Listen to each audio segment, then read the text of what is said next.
सभी भक्तों को जय श्री राधे, जय Shri Krishna. Welcome to my channel Sanatan Bhakti Parivar. भाइयों, आज का वीडियो आप पूरा देखना। आज का वीडियो बीच में स्किप नहीं करना, क्योंकि आज ऐसा प्रश्न आया हुआ है कि हमें लगता है कि आपके मन में भी कभी ना कभी ये प्रश्न जागा होगा। पहले आप प्रश्न सुनिए। कोई चंचल जी हैं, उन्होंने प्रश्न किया है, जय श्री कृष्ण, मेरी एक जिज्ञासा है कि भगवान श्री कृष्ण की प्रसन्नता के लिए एवं कंठी माला धारण करने के पश्चात क्या क्या नहीं खाना चाहिए और क्या क्या खा सकते हैं। उसमें पके हुए मीठे नमकीन जिनका भोग भगवान को लगता हो, सभी के बारे में बताने की कृपा करें। आपका कोटि कोटि धन्यवाद होगा।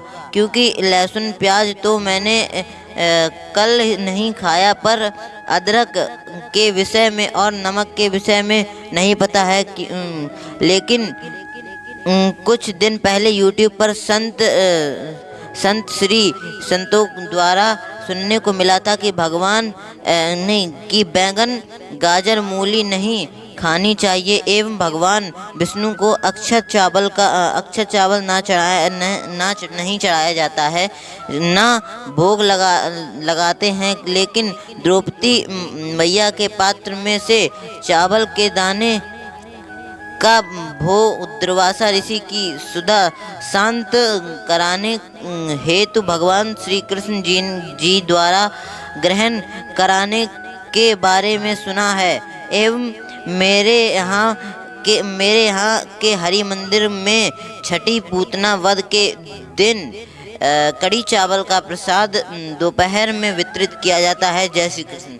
तो चलिए महाराज जी के द्वारा सुनते हैं कि हम कंठी माला पहनने के बाद क्या क्या खा सकते हैं, क्या क्या मुख्यतः इसमें यही आया है, क्या क्या खा सकते हैं, क्या क्या नहीं खा सकते हैं, और भी जो चीज़ें हैं चलो महाराज श्री के द्वारा जानते हैं। आइए चलते हैं हम महाराज श्री के मुखार बिंदु की तरफ। कृष्ण करुणा सिंधु दीन बंधु जगत पते, गोपेशु गोपिका कांति राधा कांति नमोस्तुते। ओम श्री राधा कृष्णाभ्याम नमः। बहुत ही सुंदर प्रश्न किया है हमारे चंचल जी ने, है ना महाराज। भगवान की प्रसन्नता के लिए हम क्या खाएं क्या ना खाएं, कंठी माला धारण कर चुके हैं। इसका सीधा सीधा उत्तर है, वो भोजन खाइए जो पूर्ण तरीके से सात्विक हो, तामसिक ना हो।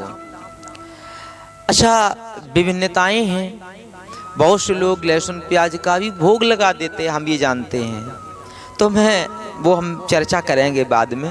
पहले आप ये समझें कि जो पूर्ण सात्विक है उसको ही ग्रहण करें, और जो सात्विक ना हो उसको बिल्कुल ग्रहण ना करें, ना भगवान को कराएं। ये साधकों के लिए बात है। अच्छा, दूसरा जो भाव है गहराई से आप समझिएगा। कुछ लोग ये कहते हैं कि भगवान को, पहले आपका वो वाला उत्तर दे दूं जिसमें आपने कहा है कि क्या खाएं क्या ना खाएं।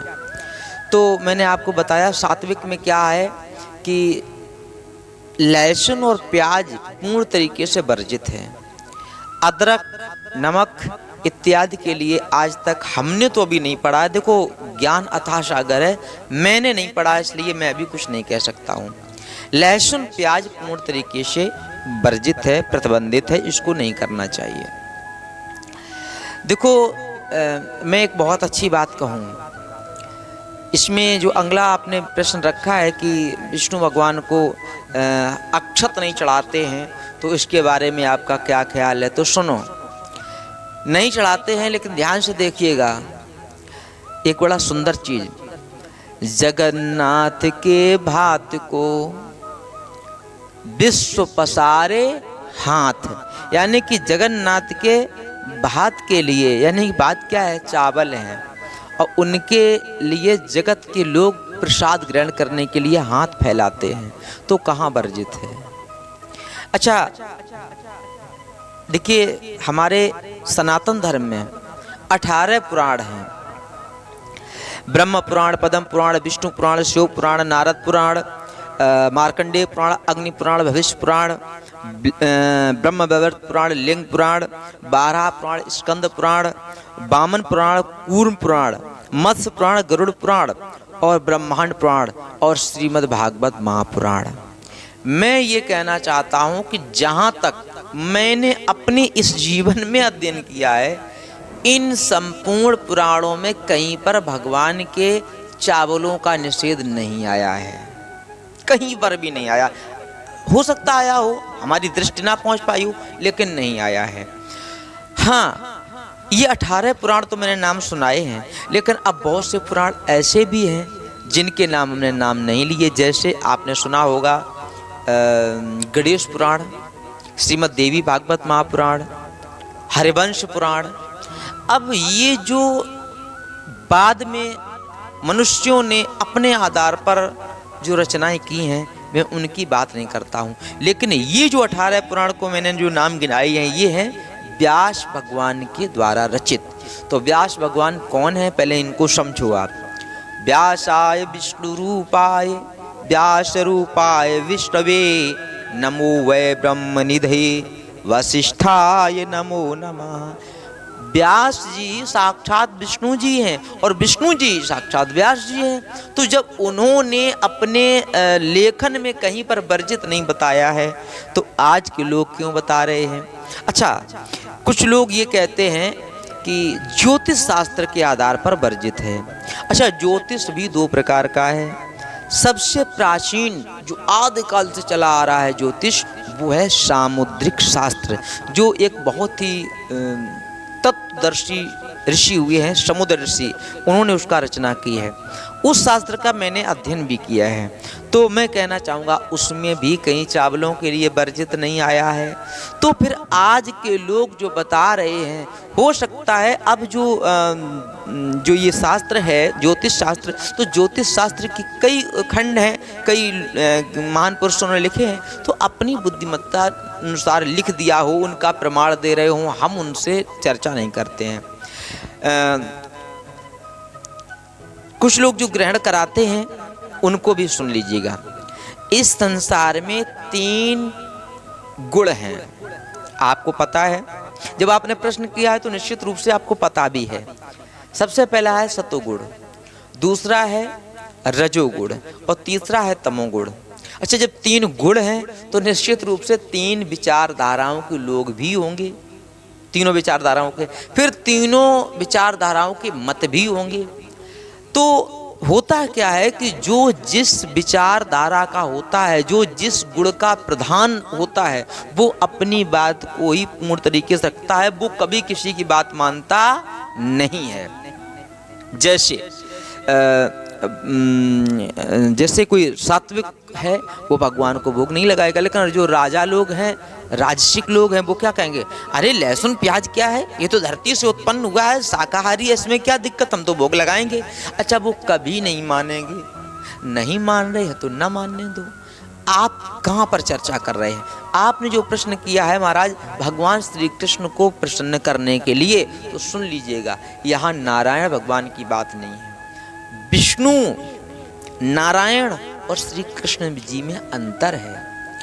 जिसके रोम रोम से ब्रह्मा, विष्णु, महेश जी का प्रादुर्भाव होता, प्राकट होते, वो भगवान श्री कृष्ण हैं।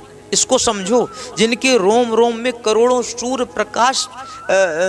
प्रकाशित मतलब प्रकाश कर रहे हो, तो वो भगवान श्री कृष्ण हैं। तो वो विषय बहुत अच्छा है। अच्छा, भगवान श्री कृष्ण ने स्वयं क्या कहा है गीता में, जरा इसको भी आप देखिएगा। कैसे हम सब लोग कहते हैं कि नहीं चढ़ाना चाहिए, हम नहीं मानते इस चीज़ को। भगवान श्री कृष्ण ने गीता में 9वें अध्याय में 26वें श्लोक में स्वयं क्या है कहा है, पत्रम पुष्पम फलम तोयम यो मे भक्त्या प्रयक्षति तदहम भक्ति उपरहत्यम अचनामि प्रीतात्मनाः। तो इस श्लोक में भगवान श्री कृष्ण जी क्या कह रहे हैं कि जो व्यक्ति भावपूर्वक है, अंतःकरण से इन वस्तुओं को भी हमें समर्पित करता है, तो मैं ग्रहण करता हूँ। फिर वर्जित कहाँ है? हमारी ख्याल से वर्जित कहीं नहीं है। अच्छा, तमोगुणी क्या होते हैं? तमोगुणी तो देवी देवताओं को बलि तक दे देते हैं। तो क्या हम आप लोग उसमें हैं? हमारी दृष्टि में नहीं। अगर कोई तमोगुणी हो तो उसके लिए छूट है, जो भी करे, फिर उसके लिए नरक भगवान ने बनाया तो है ना। जैसा कर्म करोगे वैसा फल आपको आगे मिलना ही मिलना है। अच्छा, अब हम तीसरी बात, अगली बात कहूँ। देखिए 4 आश्रम हैं, मैं हर प्रकार से सिद्ध कर रहा हूँ आपकी बात को।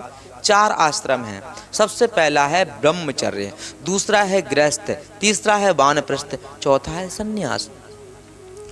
तो ब्रह्मचर्य आप नहीं है, मैं भी नहीं हूँ, मैं देखो गृहस्थी में हूँ, सीधी बात है, तो उसकी मैं चर्चा नहीं करूँगा।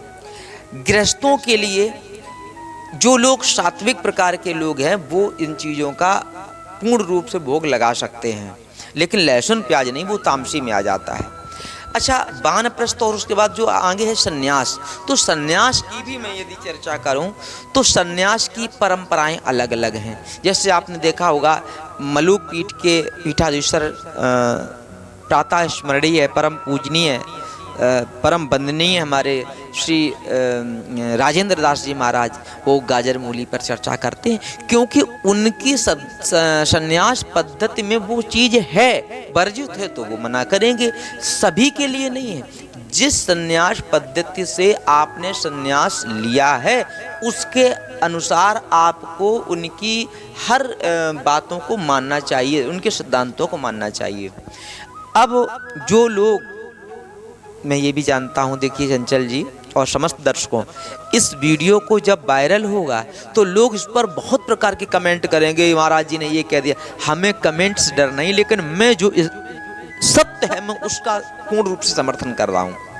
इस संसार में वैष्णव के 4 संप्रदाय हैं। नंबर 1 है ब्रह्म संप्रदाय, दूसरा है स्त्री संप्रदाय, तीसरा है रुद्र संप्रदाय और चौथा है कुमार संप्रदाय। मैं कुमार संप्रदाय से ही हूँ, जिसको निम्बार्काचार संप्रदाय भी कहते हैं, हंस संप्रदाय भी कहते हैं। तो कहने का मतलब है इन चारों संप्रदायों में भी कहीं भी इस प्रकार का कि चावल ना चढ़ाए जाएं, भोग ना खिलाया जाए, ऐसा कहीं भी वर्णन आज तक नहीं मिला है। हाँ, एक चारों संप्रदाय में एकादशी के दिन चावल अथवा कोई भी अनाज का भोग भगवान को नहीं लगता है और ना स्वयं ग्रहण करना चाहिए। ये मैं पिछले वीडियो में डाल चुका हूँ, इसका लिंक मैं डिस्क्रिप्शन में कह दूँगा, वो दे देगा और वो देख लेना आप। तो ये नहीं करना चाहिए। तो आशा है कि आप हमारी बात से पूर्ण रूप से सहमत हो रहे होंगे। और दूसरी बात, सबसे बड़ी और अंतिम मैं बात कह दूँ आपसे, देखिए भगवान केवल भाव के भूखे हैं, भगवान आपकी वस्तुओं के नहीं हैं। निर्मल मन जन सो मोहि पावा, मोहि कपट छल छिद्र न भावा। भगवान कहते हैं, और अगर उनको प्राप्त करना है तो हमने कल आपको पिछले वीडियो में नवदा भक्ति पर भी चर्चा की थी, तो उसको आप देख लीजिए। 9 प्रकार की भक्तियों में से एक भक्तियों को ग्रहण करो, इन चक्कर में आप लोग मत पड़ें। एक और मैं आज देखिए अन्नकूट का दिन है, गोवर्धन महाराज का आज पूजन भी है। एक और अच्छी बात, संपूर्ण ब्रजमंडल में आज जो या पूरे विश्व में गोवर्धन पूजा हो रही है, और उस गोवर्धन पूजा में हमारे खास तौर से हमारे ब्रजमंडल में एक विशेष बात, जो मुख्य भोजन है वो बेसन और चावल का ही लगता है। पुआ है, खीर पूड़ी है, इत्यादि सब कुछ है, लेकिन मुख्यतः जो भोजन है वो चावल और कड़ी का ही लगता है, यानी कि बेसन चावल का लगता है। तो वहाँ पर भी वर्जित नहीं है, इसलिए इन चक्करों में ना पड़ो, सीधा भगवान को भजन करो। आपने कहा कि हमारे पास पड़ोस में भगवान का भोग लगता है, बिल्कुल लगता है, मैं भी लगाता हूँ। देखो हम गृहस्थ हैं, गृहस्थों के लिए ऐसा नहीं है, संन्यास पद्धति में हो सकता है। और यही मैं बात कहना चाहूँगा,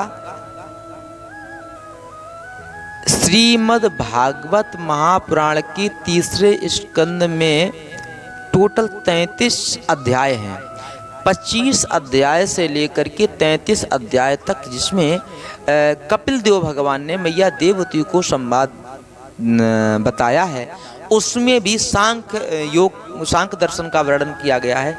कहीं पर भी चावलों के लिए मना नहीं किया है, जबकि भक्ति के ही प्रश्न पूछे हैं। इसलिए हम पूर्ण तरीके से इस बात को नहीं मानते हैं। और मैं एक बात और कह दूं, भागवत जी क्या हैं इस पर भी आप थोड़ा चर्चा करें।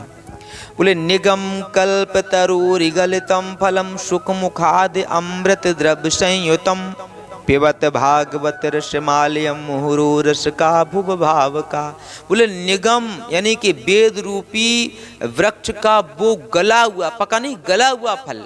अब जरा सोचो, जब वेद से निर्मित भागवत है, अथवा थोड़ा और चलें, जिस समय व्यास भगवान जी उदास बैठे थे तो नारद जी आए।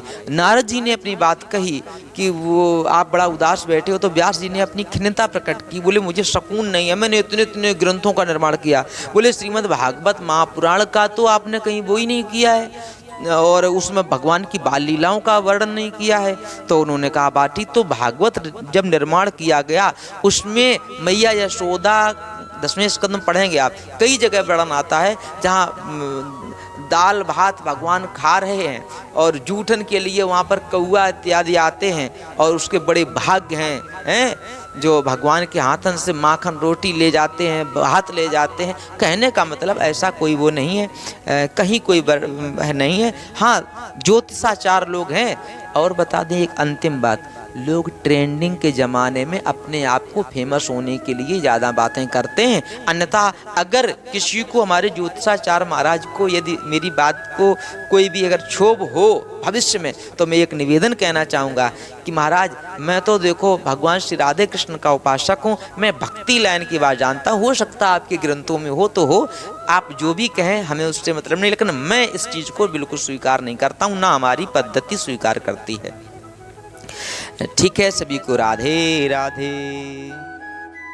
बहुत बहुत धन्यवाद। तो आपने देखा कि महाराज जी ने बहुत ही विस्तृत जानकारी दी, क्या खाना चाहिए क्या नहीं खाना चाहिए। आशा है, हमें लगता है कि आप सभी लोगों को बहुत ही अच्छी तरीके से समझ में आ गया होगा। और अगर ये वीडियो अच्छी लगी हो तो इस वीडियो को लाइक कमेंट शेयर करना ना भूलें, और ऐसी ही वीडियो अगर और चाहिए तो हमारे सनातन भक्ति परिवार चैनल को सब्सक्राइब करें। धन्यवाद। राधे राधे।